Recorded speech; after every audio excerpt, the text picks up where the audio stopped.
할렐루야. 네, 오늘도 예배 가운데 주님의 그 은혜와 또 축복과 또 치유와 은총이 여러분에게 이전보다 더 크게 임하시기를 축복합니다. 우리가 예배 드리는 것은 예배를 드리는 거잖아요. 예배를 우리가 하나님께 드리는 것이죠. 참 감사하게도 우리가 우리의 마음과 또 우리의 또 몸과 우리의 것을 주님께 드리는 동안에 하나님은 우리가 드리는 것과 비교할 수 없는 은혜로 우리에게 또 채워주시고 또 우리에게 내려주시는 줄 믿습니다. 그래서 주님은 그래서 계속해서 우리에게 신령과 진정으로 예배드려라. 이것은 하나님 자신만을 위한 것이 아니라 궁극적으로는 우리가 하나님과 더 연결되고 하나님과 온전히 하나 되는 만큼 하나님의 것들이 우리에게 들어오는 통로가 열리기 때문에 그렇습니다. 그래서 우리가 이 시간 말씀을 나눌 때에도 우리가 주님 앞에 함께 서서 주님의 말씀을 함께 받는 시간이 되시기를 축복합니다. 아멘. 오늘 제가 제목을 좀 길게 했어요. 상황에 끌려가지 말고 부르심을 바라보자. 오늘 말씀이 실은 지난주에도 그렇지만 이 사도행전은 이야기가 계속 흘러가요. 그리고 또 마치 복음서나 서신서 같은 경우에는 어떤 주제가 있고 교훈이 있어요. 그래서 뭔가를 말하려고 하는 의도와 목적이 명확하기 때문에 어떻게 보면은 설교자들이 말씀을 나누기에 되게 좀 쉬운 면이 있어요. 왜냐하면 주제가 명확하니까. 그런데 사도행전은 중간중간에 메시지도 있지만 흘러가는 그냥 스토리가 계속 전개가 돼요. 그래서 그 가운데 내가 주님 앞에 어떤 주님의 가르침과 주님의 교훈을 받을 수 있을까? 이것을 이제 묵상하는 것은 어찌 보면 조금 마음의 수고와 또 에너지가 필요해요. 그래서 때로는 사도행전이 굉장히 즐거운 것 같아요. 그냥 예수님의 말씀 가운데 서로 사랑하라. 그러면 주님이 사랑하라 하셨으니까 그 다음에 그것을 가지고 내가 주님께 묵상하고 또 내 삶이나 내 태도나 내 말이나 행위를 이렇게 돌아볼 수 있는데 사도행전은 그냥 누구와 누구와의 대화가 그냥 흘러가요. 그래서 그냥 아주 단순하게 거기에 있는 사람을 나로 그냥 대입시키면 될 것 같지만 또 그렇지도 않습니다. 가끔 우리가 말씀을 묵상할 때 성경에 있는 인물들의 그 상황이나 상태를 자신과 대입해 가지고 적용하는 경우가 있는데 매번 그렇게 했다가는 아주 심각한 문제가 발생합니다. 예. 그렇기 때문에 우리가 이 말씀은 실은 22장, 23장 굉장히 이제 바울 사도의 마지막에 이제 삶의 행적을 성경에서 보여주고 있고 또 마지막 삶의 행적은 또 예수님을 굉장히 닮아 있어요. 예수님이 무죄한 자로서 재판을 받으시고 왜곡된 증거로서 또 정죄를 받으시고 그리고 정죄가 없음에도 불구하고 사람들의 그 선동과 사람들의 그 아주 악함 때문에 십자가에 넘겨지시고 그리고 죽으시고 부활하신 예수님의 그 모습과 이 바울 사도의 그 모습과 닮아 있어요. 그 바울 사도뿐만이 아니라 초대교회 시대를 살아갔던 많은 그리스도인들이 예수님의 그 삶과 모습을 쫓아가고 있는 것을 보여주고 있습니다. 결국에는 사도행전은 어, 누가에 의해서 쓰여졌잖아요. 누가복음과 사도행전을 쓴 저자인데 전에 누가복음을 한 3년 전에 시작할 때 누가복음이 왜 독특한지를 말씀을 드린 적이 있어요. 왜 독특하다고 그랬죠? 누가복음이 왜 독특하냐면 성경 66권 중에 이방인이 쓴 유일한 책이 누가복음이에요. 그렇죠? 그 생각 해보시면 모든 성경은 유대인이 썼어요. 그런데 누가복음과 사도행전만 그리스인인 누가가 썼어요. 누가만 그리스인입니다. 굉장히 완전히 다른 세계관과 다른 삶을 살았던 누가에 의해서 놀랍게도 처음 교회가 시작된 사도들의 시대를 그려준 거예요. 굉장히 다른 성경과 다른 면들이 있어요. 굉장히 객관적이고 그리고 굉장히 아주 자세하게 기록이 돼 있고 그 안에 있는 누가의 문서를 통해서 실제로 하나님께서 처음에는 하나님께서 성령님을 통해서 예수님께 역사하신 사건들이 그것이 누가복음이고, 하나님께서 성령님을 통해서 교회와 성도들과 사도들을 통해서 역사하신 사건이 사도행전이에요. 그래서 누가복음서는 둘 다 성령께서 무엇을 행하셨는지, 예수 그리스도를 통해서 또는 교회와 사도들과 성도들을 통해서 행하신 것을 우리에게 보여주는 아주 독특한 주님의 말씀이에요. 그리고 양도 굉장히 많습니다. 오늘 말씀은 또 이제 지난주에 이어서 이런 국가와 그리스도인, 또 이 세상 권세와 또 그리스도인, 그 사이에서 복음을 전해야 되는 이제 그리스도인의 삶에 대해서 우리가 보게 되는 거죠. 이 대한민국의 상황도 보면 굉장히 급변하면서 돌아가고 있지 않습니까? 실제로 2016년 이후에 2018년 지금까지 지난 우리가 해방 이후에 또 대한민국이 건국된 이후에 없었던 일들이 이 3년이 엄청나게 크게 실은 돌아가고 있어요. 매일매일을 살아가는 우리는 그냥 하루를 살아갈 뿐이지만 실제로 역사 전체를 보면 우리나라가 해방 이후에 이만큼 이 나라 전체에 큰 그 소용돌이 가운데 있었던 적은 실제로 없습니다. 우리나라가 해방 이후에 어떤 그 역사 가운데 중요한 그 변화의 그 자리에 있었던 적은 실은 없어요. 왜냐하면 우리나라 이 대한민국의 이 한반도가 북쪽에 러시아와 중국이 있고 또 일본이 있고 바다 엄청 떨어져 있는데 미국이 바로 옆에 있는 것처럼 관여하고 있죠. 그리고 또 이 대한민국이라는 나라 극동에 있는 지역인데 놀랍게도 전 세계의 어떤 역사적인 변화의 시발점이 지금 되어 가고 있어요. 그래서 굉장히 많은 일이 실제로 벌어지고 있고 우리가 뉴스나 또는 미디어에서 접하는 것은 실은 보이는 것일 뿐이잖아요. 실제로 그 안에 내부적으로 어떤 많은 일들이 벌어지고 있는지 우리는 잘 알지 못해요. 예를 들어서 뭐 어제 오늘 어느 중보기도 카톡방에서 나온 일본 그 신문 일면을 이렇게 찍어서 누가 올렸는데 그것을 보고 되게 재미있는 세상이다라는 생각을 했어요. 우리나라는 지금 이제 그 미국 회담 그것에 굉장히 이제 온통 시선과 생각이 쏠려 있잖아요. 근데 일본 기사에서 일간지 기자에서 뭐가 나왔냐면 유엔 안보리에서 우리나라를 고발한 내용이 나왔어요. 우리는 이제 뉴스에 나오지 않잖아요. 유엔 안보리에서 공식적으로 대한민국을 고발했습니다. 고발한 이유는 대북 제재 유엔 안보리 위반으로 고발을 당했어요. 되게 재미있는 형상이죠. 그러니까 이 세상은 법적으로 돌아간다는 사실을 우리가 알아야 돼요. 아무리 국가들끼리 유화한 제스처를 서로 취할지라도 실제로 국가 간의 일들은 굉장히 냉혹한 국제 질서에 의해서 돌아가는 거예요. 굉장히 재밌죠. 예를 들어서 미국이 중국에 많은 관세를 때렸단 말이죠. 또 우리나라는 세탁기 영역에서 미국에 불리한 관세를 맞았어요. 그래서 그것을 WTO에 제소해서 승소했습니다. 그 사실도 아십니까? 우리가 미국에 승소했어요. 승소해서 미국에 몇백억 거의 1,000억에 가까운 보복 관세를 물리게 됐어요. 그런데 물릴 수 있을까요? 없을까요? 못 물리는 거예요. 이게 냉혹한 국제 질서예요. 그거 물렸다가는 어떻게 될까요? 100배로 두드려 맞습니다. 그러니까 보이는 것, 어떤 그 우리가 알고 있는 것과 실제로 역사가 움직여지는 것, 세상이 바뀌어지는 것은 완전히 다른 차원인 거죠. 성경에 나오는 이스라엘은 아주 작은 나라잖아요.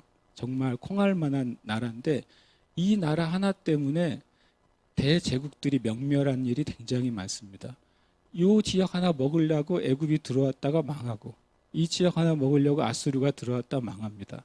이 지역 하나 먹으려고 바벨론이 들어왔다 망하고 이 지역 먹으려고 로마가 들어왔다 망해요. 이 콩알만한 조그만 하나 때문에 인류 역사의 문명과 역사가 막 바뀌어지고 있어요.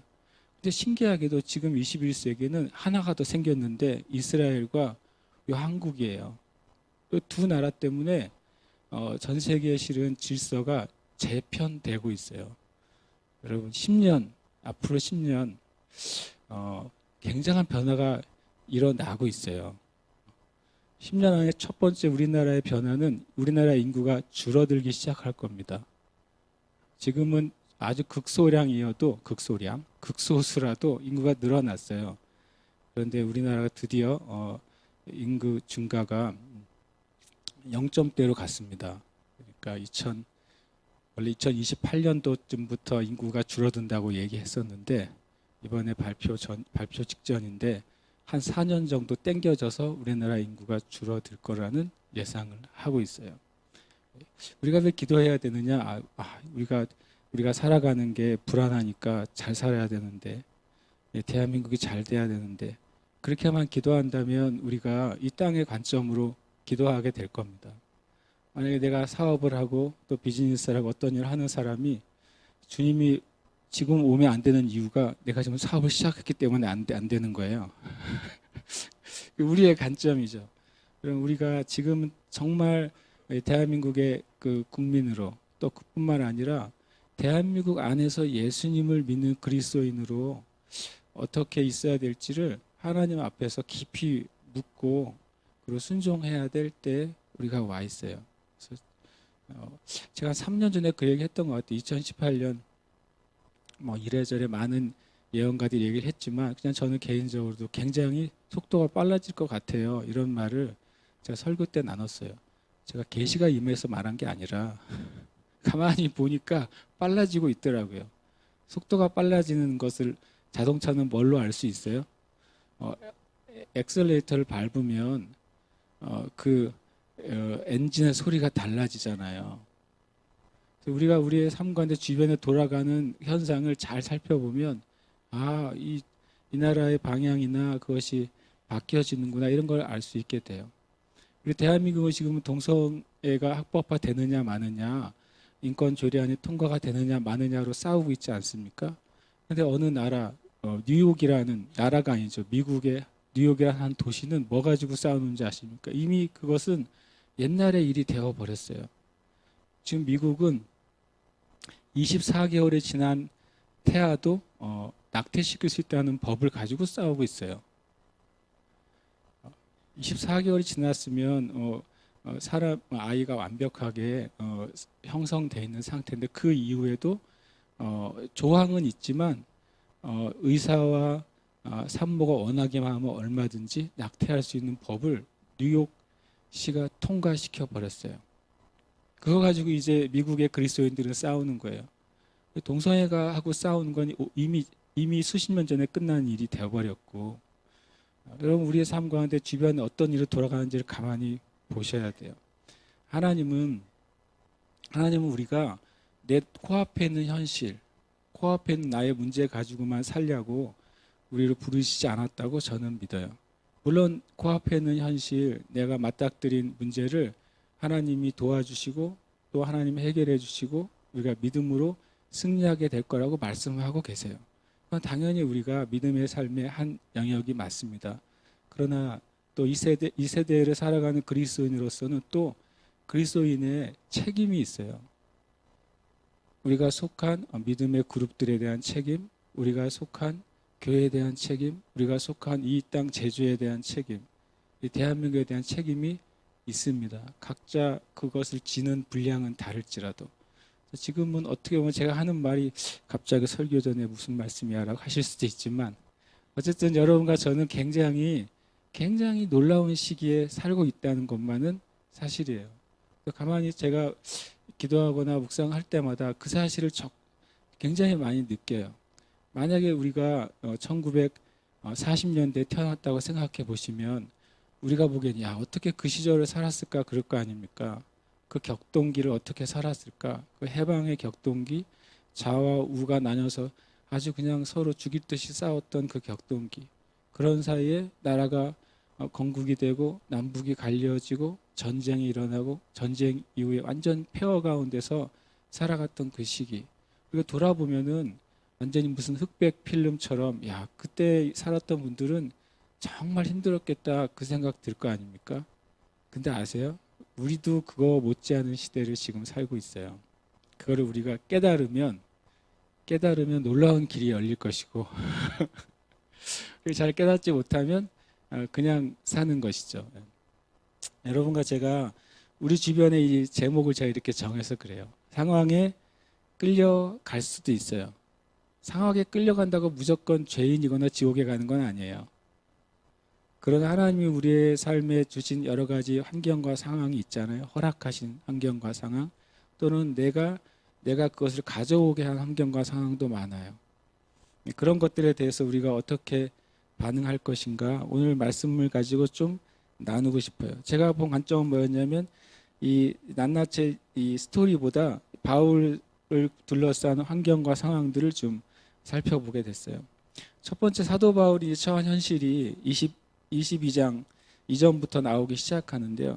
첫 번째 사도 바울의 현실은 뭐였냐면, 죄를 짓지 않았는데 수감자가 된 거예요.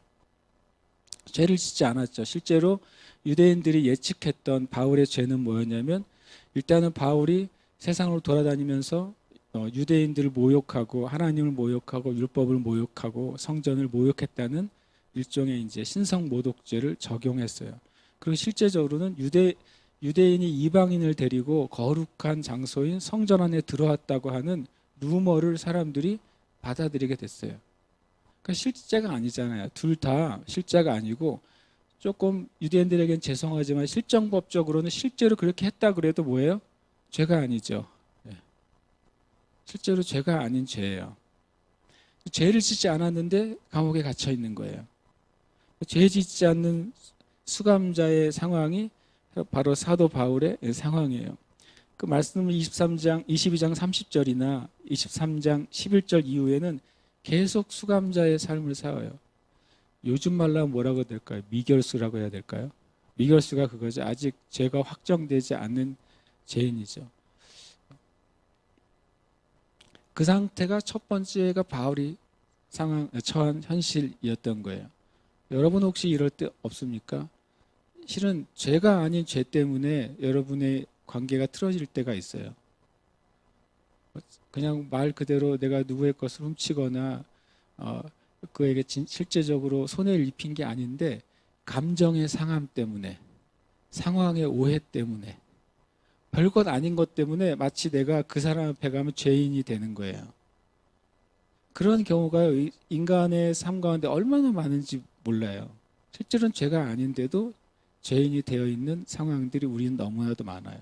그럴 때 두 종류의 반응을 보일 수 있죠. 우리는 바울처럼 반응을 할 수도 있고, 그냥 그 사람과 그 대상과 그 관계와 단절하고 그냥 홀로 그냥 내 길을 갈 수도 있어요.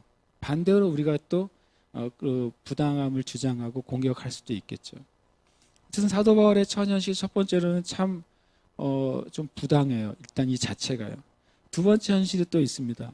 두 번째 현실은 불공정한 재판을 받고 있어요. 일단 자기는 자신을 변호해 줄 사람이 없어요. 자기가 자기를 변호해야 돼요. 요즘은 아무리 돈도 없고 백도 없어도 뭐가 있어요? 공식적으로 국가에서 지정해 주는 변호인이 있단 말이죠. 그런데 이 당시에는 바울은 거대한 그 로마 제국뿐만 아니라 이스라엘 전체를 실제적으로 그 좌지우지하고 있는 산헤드린 공회 71명. 왜 71명이라고 말씀드렸죠? 공회는 모세와 70명의 장로들이라는 전통을 유대인들이 가지고 있어서 항상 민족의 대표를 71명으로 했어요. 실제로 그 수가 역사적으로 좀 왔다 갔다 했다고 해요. 그렇지만 어쨌든 홀수를 유지했습니다.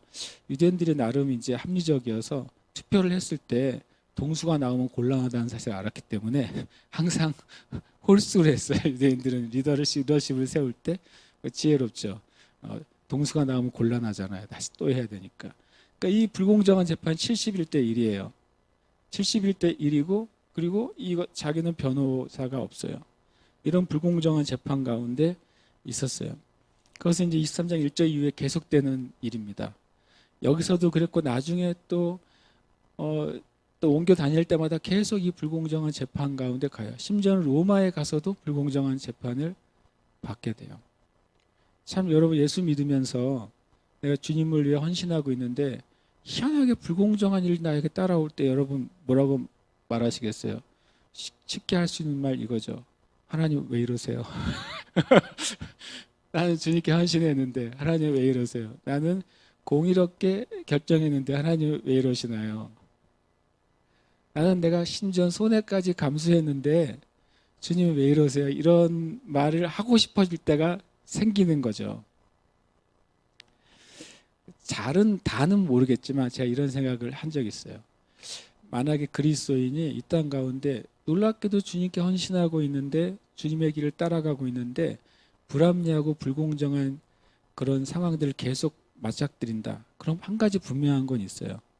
별로 여러분 기뻐하지 않을 수도 있지만 그런 인생을 사는 사람들은 하늘에서 상이 커요. 하늘에서. 여기서는 주님이 다른 보상을 해주실 수도 있고 어떤 경우엔 받지 못한 상태로 이 세상의 삶을 마칠 수도 있어요. 그렇지만 분명히 그건 사실인 것 같아요. 주님이 그러셨거든요. 나 때문에 너희가 욕을 먹고 나 때문에 부당한 대우를 받고 싫은 핍박을 받으면 예수님이 이렇게 말씀하셨어요. 기뻐하고 즐거워하라. 기뻐하고 즐거워라고 하는 적에 실제로 기뻐하고 즐거워하라는 거예요. 여러분과 제가 억울하게 1,000,000원 뜯기면 아우 신난다 그러실 수 있나요? 예수님 때문에 만약에 뜯긴다 그러면 그런 일이 있을지 모르겠지만 예수님 때문에 우리의 집을 잃어버리면 진짜로 기뻐하고 즐거워할 수 있나요? 예수님의 말씀이 참 단단한 말씀입니다, 실은. 그러나 그 주님의 말씀은 사실이에요. 그게 참 놀랍죠. 내가 받기 어려운데 그게 사실인 거예요. 내 감정적인 것을 다 이해하기 어렵지만 그게 진리인 거예요. 자, 하나님의 말씀은 놀랍죠. 바울도 이 불공정한 재판이 계속됩니다. 언제까지요? 죽을 때까지. 불공정한 재판을 계속 받다가 나중에 또 불의한 왕 네로 황제에 의해서 목배임을 당해서 죽지 않습니까? 제가 전에 그 말씀드렸어요. 바울 사도의 그 인생의 말년은 사람의 기준으로 보면 굉장히 비참하다. 우리 말년이 행복하다는 말 흔히 하잖아요. 노년이 행복해야지 참 잘 사는 삶이라고 그러잖아요. 근데 사도 바울의 노년은 실은 계속 감옥 생활이었고 계속 갇혔고 부당한 대우를 받았어요. 그리고 부당하게 죽임을 당했어요. 굉장히 그리스도인의 삶은 영광스러운 삶에도 불구하고 이 사도 바울의 그 인생의 후반부는 인간의 눈으로는 놀랍게도 불공정합니다. 그런데 우리가 알잖아요. 사도 바울처럼 위대한 사람이 신약에 몇 명이 있을까요? 그런데 이렇게 사도 바울처럼 살고 싶으세요? 그러면 사람들이 네, 그런데 하고 뒤에 뭐가 붙는 거죠. 그 다음에 세 번째 현실이 하나 더 있더라고요. 살해 위협을 지속적으로 받았어요. 살해 위협을. 이 23장 10절에도 이 바울이 죽을 것 같으니까 선부장이 그들을 빼냈어요. 사내들인 공회에서. 재판도 없이 그냥 다 바울을 죽일 것 같은 거예요. 그 다음에 23장 12절 이후에는 아예 사도 바울 죽이려고 40명의 유대인 결사대가 조직이 되고 그 40명이 아예 맹세까지 합니다. 내가 바울 죽이기 전에 먹지도 않을 거야. 마시지도 않을 거야. 엄청 대단하죠. 암살단이 조직됐어요. 대단한 사람인 거예요. 사도 바울이. 마귀에게 있어서는 유대인 전체를 움직여서라도 이 바울 하나를 제거해야 되는 사람이 이 바울인 거예요. 살해 위협 가운데서 바울이 삶을 살았어요. 죄 짓지 않고 죄인이 됐고 불공정한 재판 가운데 계속 삶을 살았고 그리고 늘 살해 위협 가운데 살았어요. 이 세 줄을 가만히 놓고 이게 행복한 삶인가? 생각해 보세요. 이렇게 사는 삶이 주님을 위해 사는 삶이 되게 좋은 삶인가? 생각해 보세요. 그렇지 않잖아요. 그런데 놀랍게도 이 사도 바울이 이런 삶을 살도록 주님이 사도 바울의 삶을 인도해 오셨어요.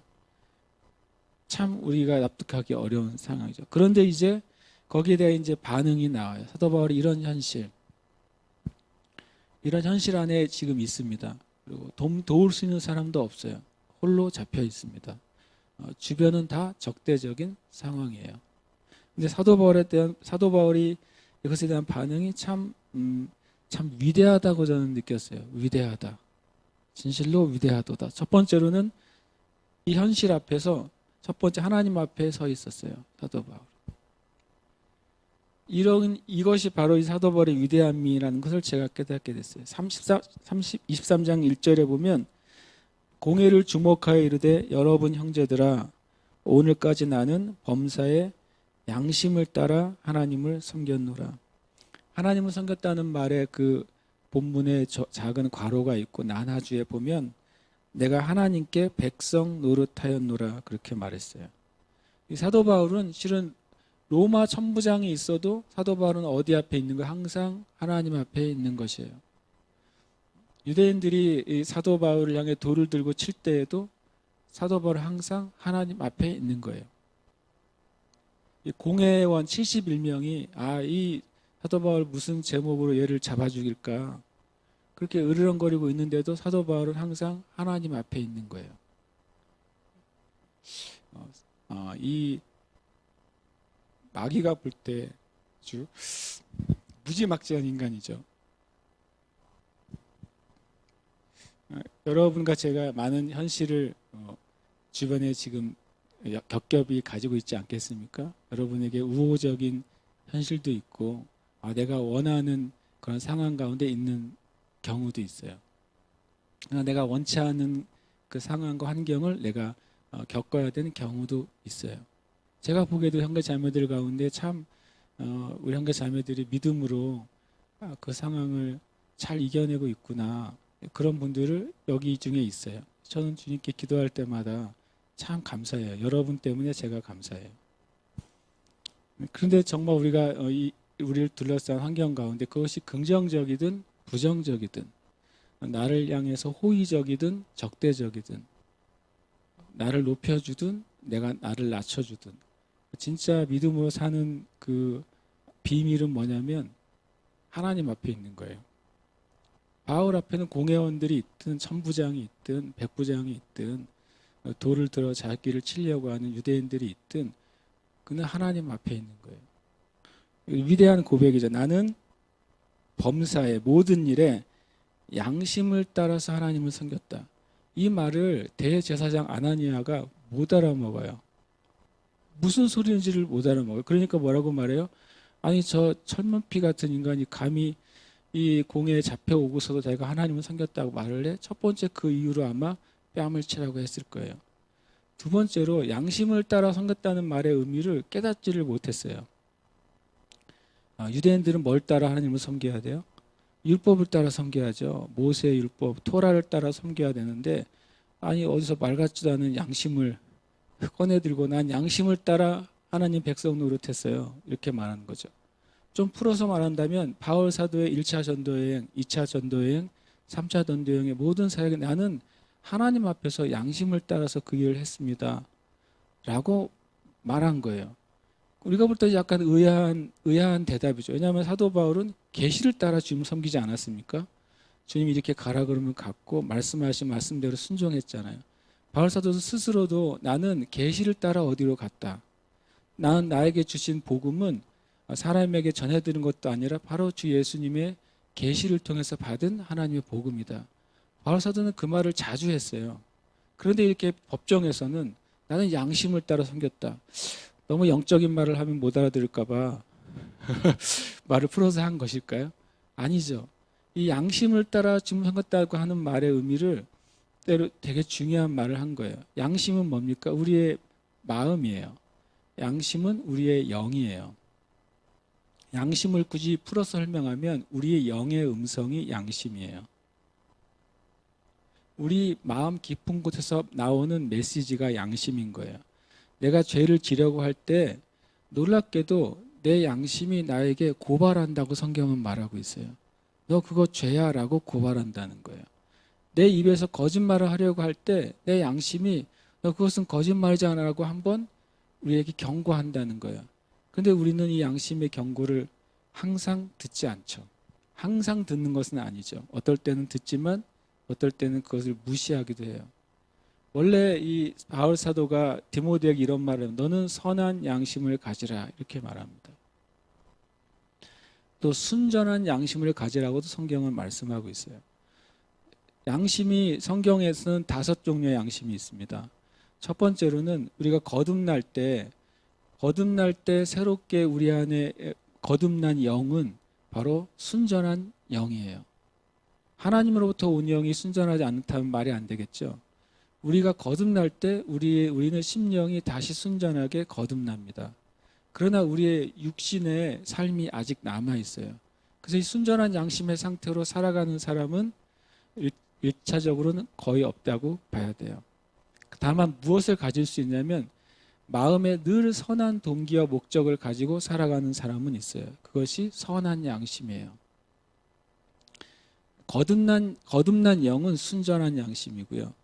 그 다음에 그리스도인들이 내가 주님을 위해 살기를 원한다고 하는 그 갈망으로 가득 차 있는 것은 선한 양심이에요. 사도 바울이 디모데 보고 너는 선한 양심을 늘 가지고 있어라고 말했어요. 선한 양심의 상태는 100% 완벽한 삶은 아니지만 그 마음의 의도는 온전한 마음을 가지고 있어요. 그러나 육신의 연약함 때문에 실수할 수 있고 경건에 우리가 아직 성숙하지 못한 것 때문에 실수할 수는 있어요. 그러나 하나님은 그 사람을 선하다고 보세요. 선한 양심을 갖고 있기 때문에 그러죠. 선한 양심에서 한 단계 더 떨어질 때가 있어요. 왜냐하면 내 마음에 선한 양심이 있을 때 그것을 내가 순종하지 못하고 죄를 범할 때가 있어요. 유혹이 있을 때 유혹을 이기지 못하고 그 유혹에 내가 손을 댈 때가 있어요. 그럴 때 양심이 우리를 찌릅니다. 우리가 죄인인 것을 우리를 찔러요. 성경에 보면 그것을 보고 찔림 받은 양심이라 그래요. 그런 말이 어디 있어요? 라고 물어보시면 성경에 있어요.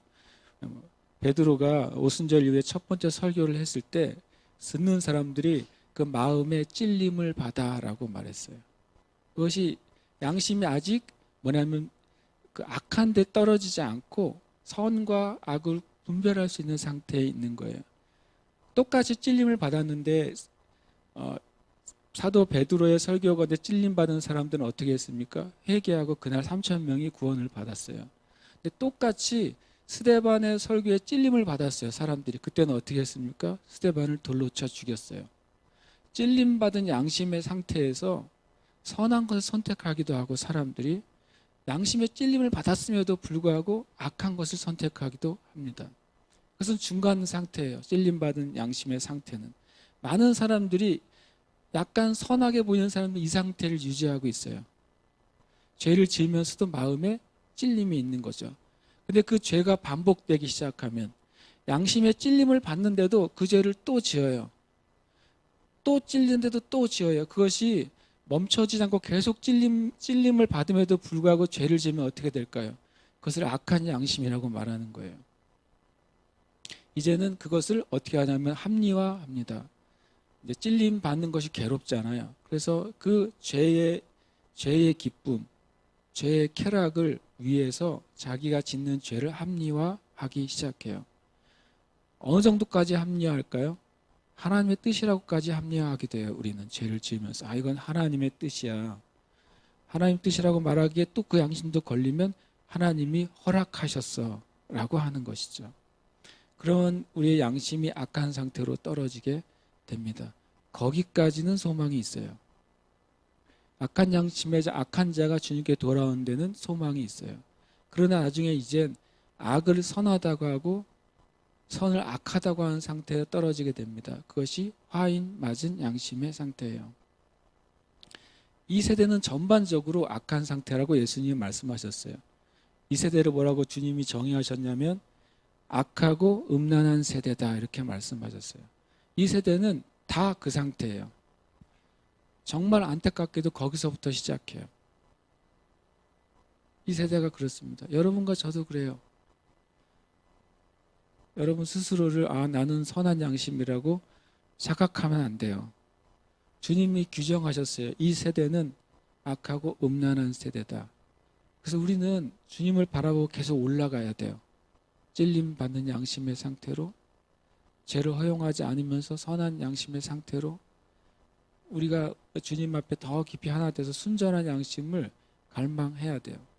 여기서 떨어지면 안 돼요. 허임 맞은 양심은 이제 소망이 없어요. 왜냐하면 그 안에 주님의 말씀을 받을 수 있는 그런 자리가 없다고 주님 말씀하신 것이 있어요. 이 사도 바울 앞에서, 그 현실 앞에서 사도 바울이 하나님 앞에 서 있는 것, 내가 양심을 따라 생겼다고 하는 소리는 내 심령 안에 주시는 성령의 음성을 따라 내가 주님의 일을 했다는 얘기를 한 거예요. 굉장히 중요한 얘기를 했죠. 우리가 뭐를 따라 주님을 섬겨야 되겠습니까? 우리도 양심을 따라 섬겨야 돼요.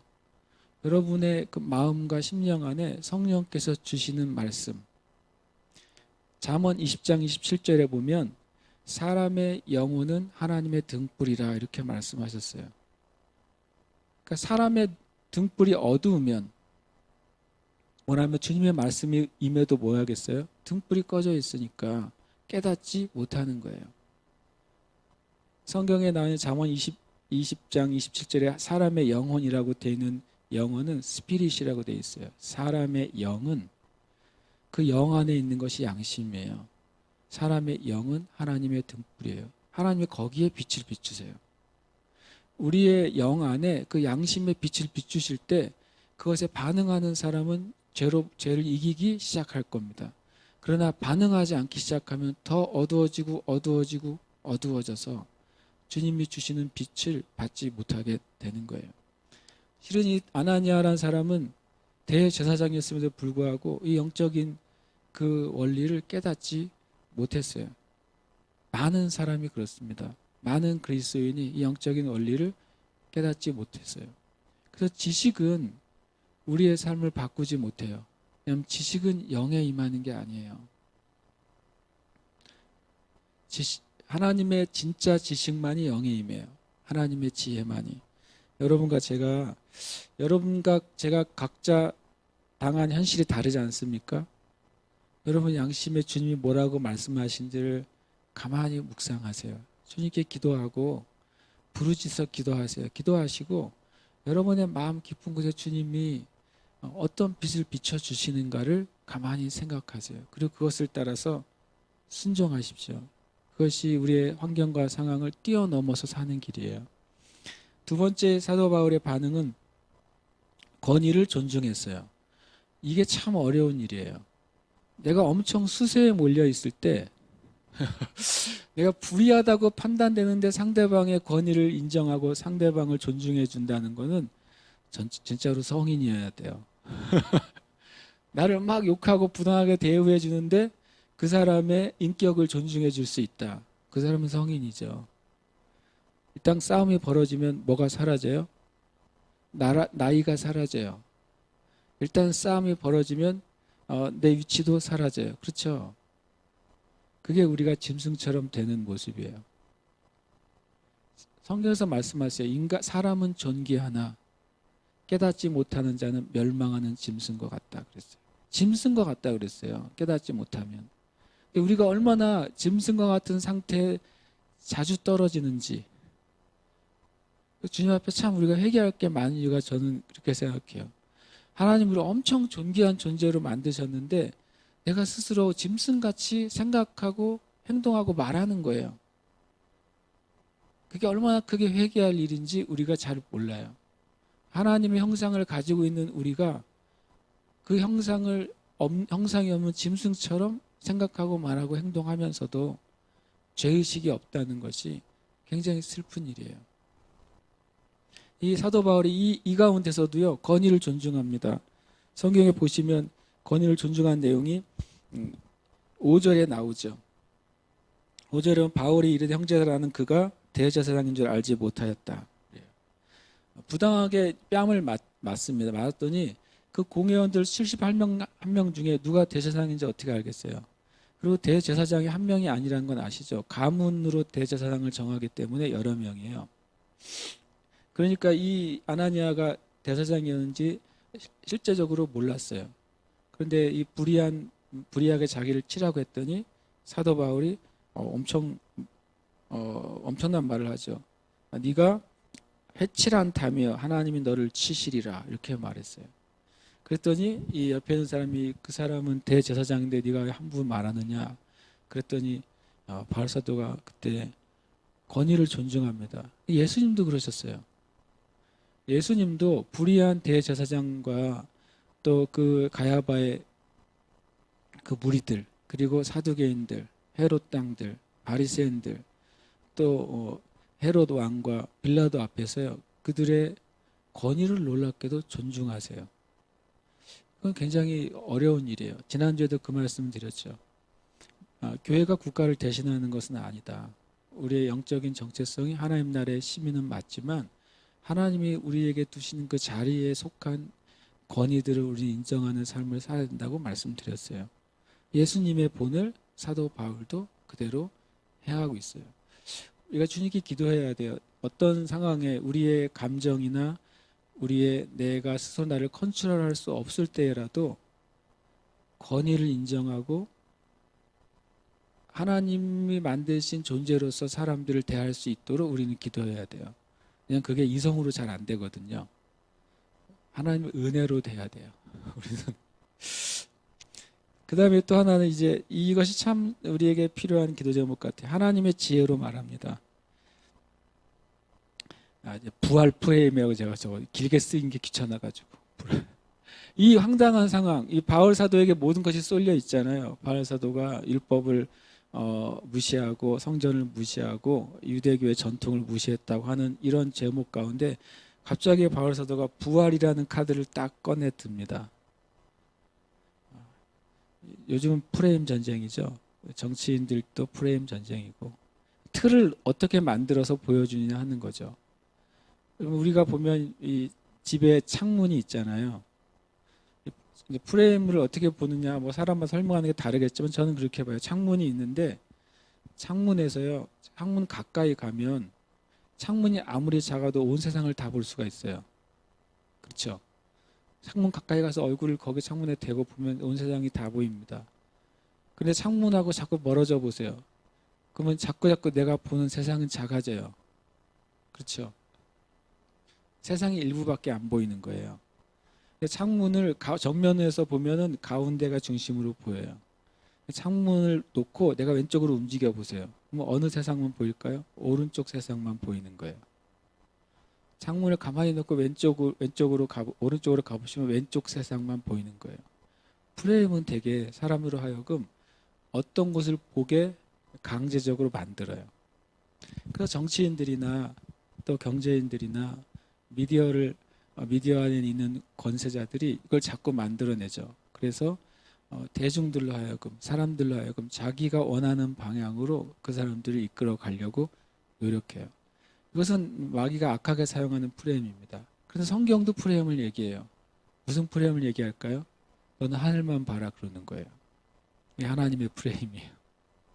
우리 주변에 수많은 일이 벌어지는데 하나님은 너는 나만 봐라라고 말씀하시는 거죠. 노아의 때에 온 세상이 악했다고 말했는데 성경에 보면 노아는 하나님께 은혜를 입었더라 이렇게 말하고 있어요.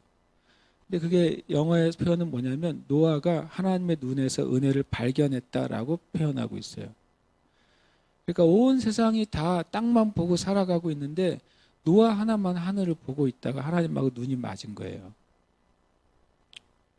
그게 그 문장의 표현이에요. 주님이 이 땅을 살펴보는데 아무도 하나님을 향해 있지 않는 거죠. 그들의 프레임 이 땅에 다 있는 거예요. 뭘 주워 먹을까? 온 세상에 있는 거예요. 근데 노아만 그 시각이 관점이 하나님을 향해서 있었어요. 노아가 그래서 당대의 의인인 거죠. 노아가 완벽한 의인이 아니라 당대의 의인이에요. 당대에 하나님을 추구했던 유일한 사람이에요. 이 바울 사도가 이 부활이라는 이야기를 던지는 순간 사두개인과 바리새인들 사이에 분열이 벌어져요. 참 하나님의 지혜예요. 이것을 통해서 사도 바울은 내가 여기서 승소해야지 이런 개념이 아니라는 걸 우리가 알아야 돼요. 사도 바울의 목적은 하나예요. 사도 바울은 부름 받았을 때부터 부르심이 있었어요. 사도 바울의 부르심은 뭡니까? 네가 이방의 사도가 될 거라는 거예요. 이방인들을 위한 사도. 왕들 앞에서 네가 나의 복음을 전하게 될 거라는 것이 사도 바울의 부르심이에요. 1차, 2차, 3차에도 어떤 총독이나 그런 사람들에게 복음을 전하기도 했지만 이 감옥에 갇힌 이후에 비로소 어떤 기회가 생겼어요? 시저를 만날 수 있는 기회가 생기는 거예요. 놀랍게도 죄인으로서. 죄인인데 로마 시민권자이기 때문에 곧장 상소할 수 있는 권리가 생긴 거예요. 참 사도 바울이라는 사람은 정말 감당할 수 없는 사람이죠. 자기가 죄인이 돼서라도 주님의 부르심이 성취될 수 있다면 거기서 나오려고 하지 않는 것이죠. 근데 하나님의 지혜가 계속 풀어져요. 그래서 계속 이 법정이, 불의한 법정이 계속 연장돼요. 계속 연장될 때마다 새로운 왕들에게 복음을 전하게 돼요. 제가 이제 현실이 이끄는 삶을 우리가 살지 말고 부르심을 이끄는 삶을 살자고 오늘 말씀을 나누고 있어요. 첫 번째 제 결론이 이거예요.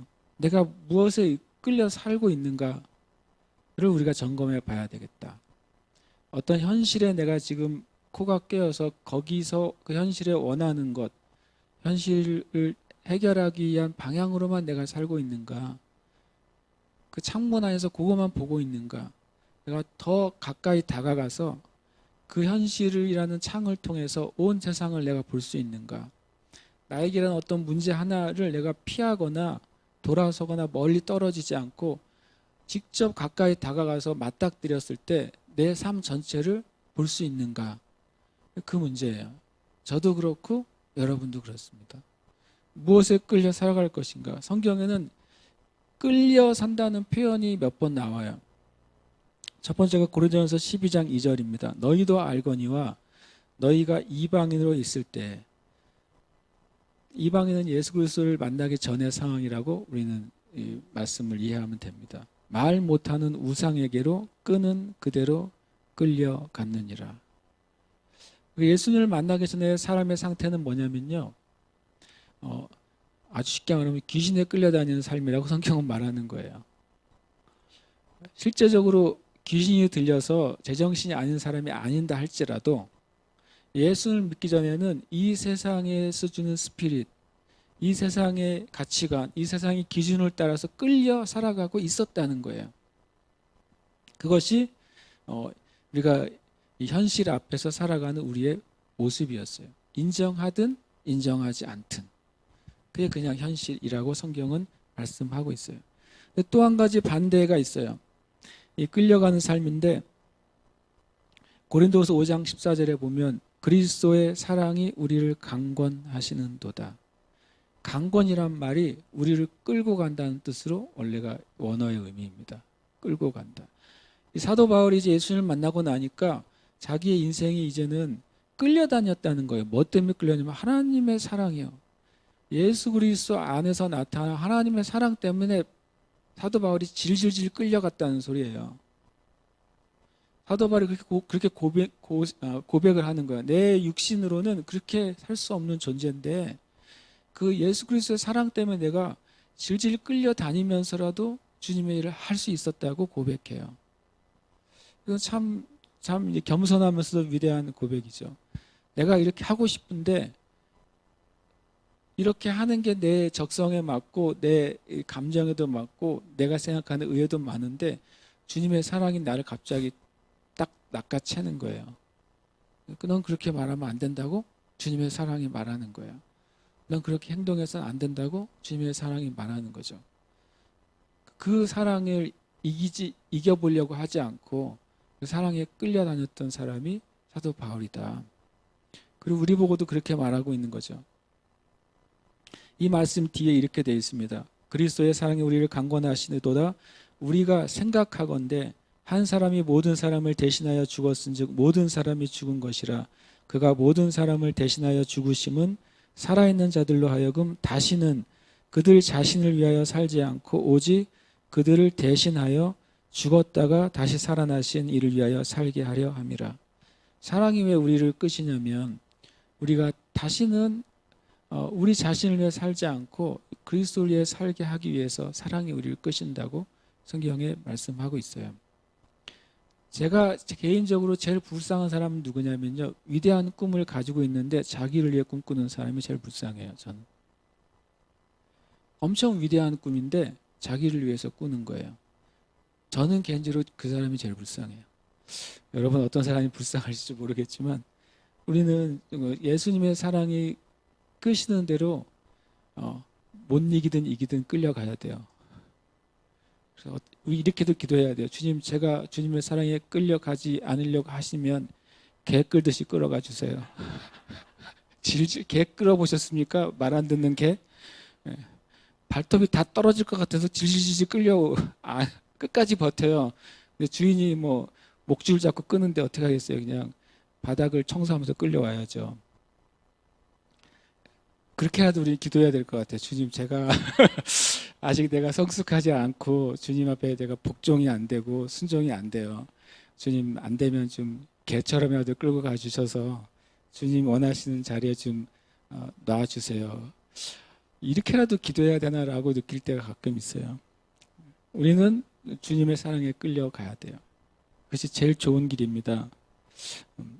빌립보 3장 14절에 보면 또 바울사가 이런 고백을 합니다. 표대를 향하여 그리스도 예수 안에서 하나님이 위에서 부르신 부름의 상을 위하여 달려가노라. 바울 사도를 무엇이 끌었냐면 하나님이 주신 그 부르심이 바울 사도를 계속 끌었어요. 그것을 향해 계속 가게 된 거예요. 바울 사도가. 자신의 원함 때문에 그렇게 여행하면서 다닌 건 아니잖아요. 자신이 원해서 세상 좀 더 보고 싶어서 당시 세상을 다 여행한 것이 아니라 주님이 계속 거기서 부르시는 거예요. 부르실 때마다 그 부르심을 향해 가는 거죠. 그만큼 가면 또 주님이 또 어디로 또 부르시는 거예요. 참 귀한 것 같아요. 여러분과 제가 어떻게 살아야 되느냐. 그 부르심에 이끌려야 돼요. 그러면은 그 내 상황과 환경이 보이는 것보다 행복하게 돼요. 우리의 삶이 그렇게 살게 되기를 축복합니다. 그 다음에 이제 두 번째 결론은 거예요. 무슨 짐을 지고 살아갈까 하는 거예요. 사람마다 다 짐을 지고 살아가요. 다. 왜냐하면 사람들은 예수님께 가면 짐이 없어진다고 생각하는 이상한 사람들이 있더라고요. 예수님 그렇게 말씀하신 적이 한 번도 없거든요. 여러분 예수님께 가면 짐을 다 벗겨준다 그랬나요? 아니요. 여러분의 짐을 벗기고 예수님의 짐을 지어준다 그랬어요. 정말 우리가 짐을 벗는 날이 있죠. 돌아가시는 날 그 둘 다 짐 다 없어져요. 그런데 예수님 말씀하셨잖아요. 나는 마음이 오냐고 겸손하니 나의 멍에를 메고 내게 배우라. 그래야만 너희 마음의 쉼을 얻으리니 이는 내 멍에는 쉽고 내 짐은 가벼움이라. 이 말씀의 의미가 뭐냐면 유대인들이 참 지혜롭게도 어린 송아지가 밭을 가는 법을 가르치기 위해서 어떻게 하냐면 어미 송아지하고 같이 멍에를 매게 합니다. 어미 송아지는 크잖아요. 어미 송아지가 아니고 어미 소는 크고 송아지는 작잖아요. 제가 말 이상하게도 아무도 그것에 대해서 어려워하지 않으시는 거 보니까. 그러니까 어미 소는 크고 송아지는 작잖아요. 근데 큰 멍에를 얹으면 수평으로 멍에를 얹었다고 생각해 보면 그 멍의 무게는 누가 다 감당하죠? 어미 소가 감당해요. 형식적으로는 송아지도 같이 멍에를 메고 있어요. 그래서 그 옆에서 어미 소가 밭을 갈아요. 그러면 송아지는 형식적으로는 매 있는데 계속 줄줄 따라가면서 그 밭 매는 길을 배우는 거예요. 계속 그것을 반복하면서 송아지였을 때.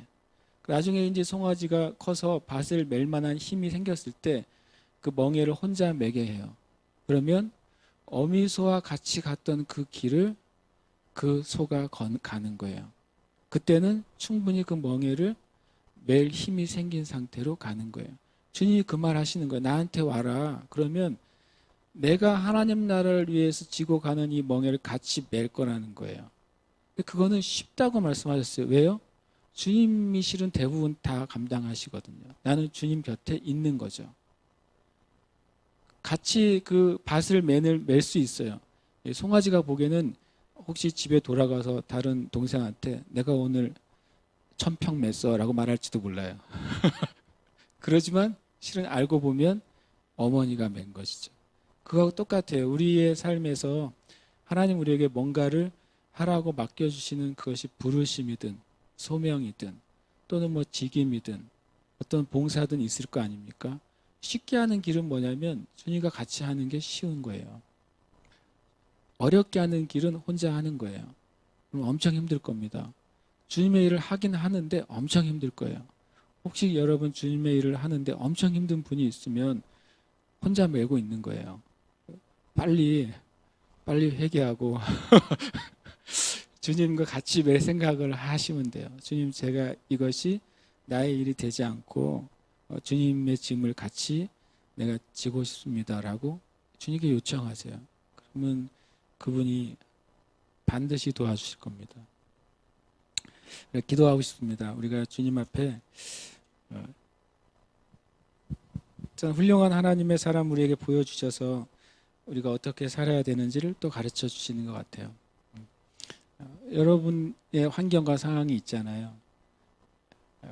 바울 같은 상황이 있으실 수도 있어요. 굉장히 부당한 상황 가운데 있을 수도 있어요. 그리고 또 하나는 원치 않는 상황 가운데 있을 수도 있어요. 그러나 우리가 그것은 되게 유익한 거예요. 그리고 그 열매는 좋을 겁니다. 여러분과 제가 주님과 함께 있는 한 그 상황의 열매는 좋을 것입니다. 아멘이십니까? 그래서 우리는 그것을 고백해야 돼요. 하나님, 내 삶 가운데 이것을 제가 주님과 함께 걸어간 이후에 그 열매는 놀라운 것이 될 것입니다. 저는 주님과 함께 걷는 자가 될 것이고 주님과 함께 승리하는 자가 될 것입니다. 또는 주님과 함께 열매 맺는 자가 될 것입니다.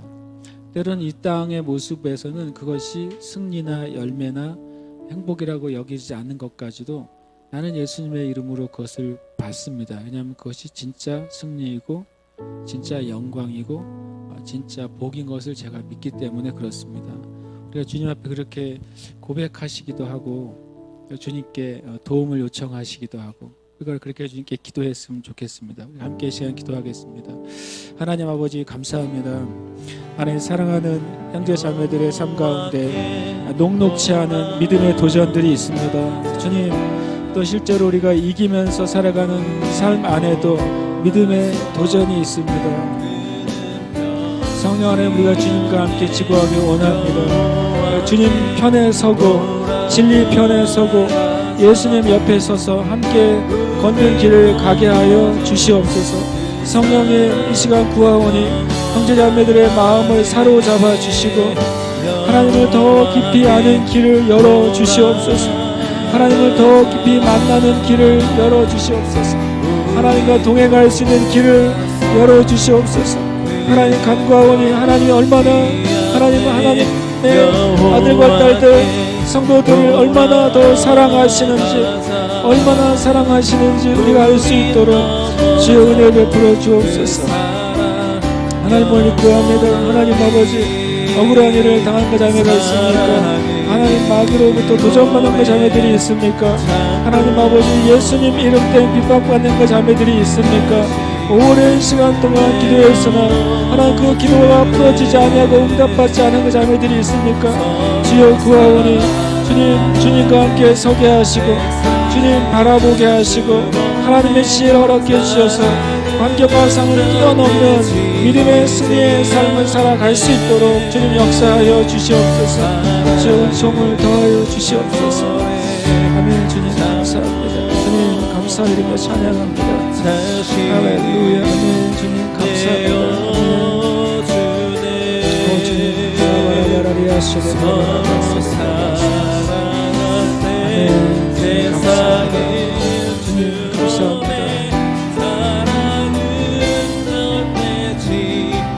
감사합니다. 하나님 감사합니다. 주님께서 이미 앞서가시면서 승리하셔서 감사합니다. 주님께서 이미 마귀의 권세, 사망의 권세, 또 저주를 끝내신 것을 인하여 감사합니다. 그래서 주님께서 주신 것 위에 우리가 서기를 원합니다. 우리가 상황 위에 서지 않게 해주시고 하나님 말씀하신 말씀과 예수님께서 이루신 그 반석 위에 서게 하여 주시옵소서. 사랑하는 자매들의 삶 가운데 믿음의 도전, 또 주님 나라를 달려가는 그 발걸음 가운데 주님 뒤로 물러가지 않게 하여 주시옵소서. 믿음으로 주님 전진하고 뛰어넘는 은혜를 허락하여 주시옵소서. 오히려 하나님 그 믿음의 도전들을 통해서 하나님의 나라가 더 속히 더 놀랍게 임하도록 축복하여 주시옵소서. 지금도 주님 많은 어려움과 싸우고 있는 형제 자매들이 있습니다. 하나님 아버지 힘을 더해 주시고 그때가 최고의 기회인 것을 깨닫게 해주시고 더 주님 앞에 나아가는 기회로 삼고 더 주님 앞에 무릎을 꿇는 기회로 삼고 더 주님을 예배하고 찬양하는 기회로 삼게 하여 주시옵소서. 감사 찬양을 올려드립니다. 또 이 시간 주님께 드리는 그 헌금에도 축복하시고 드리는 손길에 복에 복을 더하시며 혹 주님 드리지 못하는 손길에게라도 주님께서 더 큰 은혜를 부으셔서 하나님 나라를 위해서 하늘에 쌓을 수 있는 은혜를 더하여 주시옵소서. 감사드리며 살아계신 예수님 이름으로 기도합니다. 우리 함께 했던 그 여호와께로 돌아가자 우리 찬양하면서 우리가 주님께 예물 드렸으면 좋겠습니다.